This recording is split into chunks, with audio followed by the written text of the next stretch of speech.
আমরা তার তিলের সাথে তেলাওয়াত করব। বিষ্ণু ইসলাম প্রতি আয়াত শেষে থামতেন, টেনে টেনে পড়তেন, তার তিলের সাথে পড়তেন, সুর করে পড়তেন। মানলাম ইয়াতাগান্না বিল কোরআন ফালাইসা মিন্না, যে সুর করে কোরআন পড়ে না সে আমার উম্মত হতে পারে।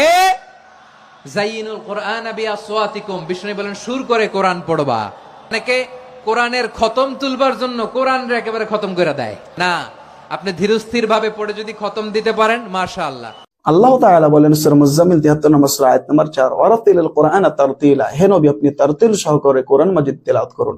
তারতিল বলতে ধীর স্থিরে তার সাথে সুন্দর করে সুর করে পড়াকে বোঝানো হয়েছে। প্রিয় শ্রোতা মণ্ডলী, নবী করিম সাল্লাল্লাহু আলাইহি ওয়াসাল্লাম কিভাবে কোরআন মাজিদ তেলাওয়াত করতেন?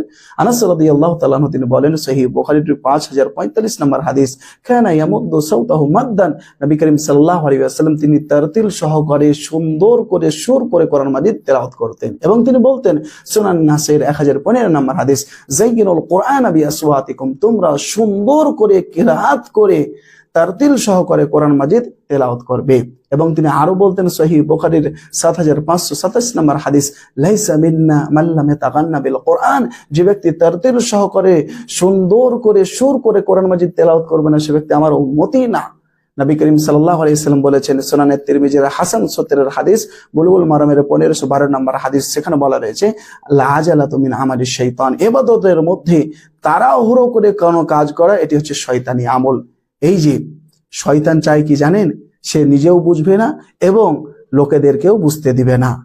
তারাবিতে খাতমে কোরআন হয়, হাফেজ সাহেব এমন ভাবে কোরআন মাজিদ তেলাওয়াত করেন, না মুক্তাদিরা বুঝতে পারেন, না হাফেজ সাহেব কোরআন মাজিদের দিকে ধ্যান রাখেন, তিনি খতমের দিকে ধ্যান রাখেন। এইভাবে কোরআন মাজিদকে খতম করা মানে হচ্ছে কোরআন মাজিদকেই খতম করে দেওয়া। প্রিয় শ্রোতা মণ্ডলী, এটা শরীয়তে নিষিদ্ধ, এটি হারাম।